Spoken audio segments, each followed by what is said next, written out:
नहमदु नुसल्ली अला रसूलिल करीम औज़ु बिल्लाहि मिनश शैतानिर रजीम बिस्मिल्लाहिर रहमानिर रहीम।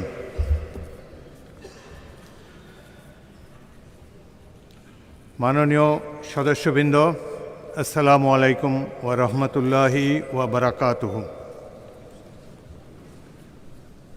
बिना प्रतिद्वंद्विताय আমাকে এই মহান সংসদের স্পিকার নির্বাচিত করার জন্যে আমি প্রতিটি মাননীয় সদস্যকে আন্তরিক ধন্যবাদ ও কৃতজ্ঞতা জানাচ্ছি। 17 বছর পর একটা কার্যকর সংসদ আমরা পেয়েছি।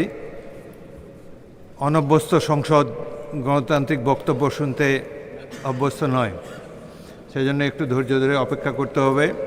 আশা করি শীঘ্রই এই অবস্থার অবসান হবে।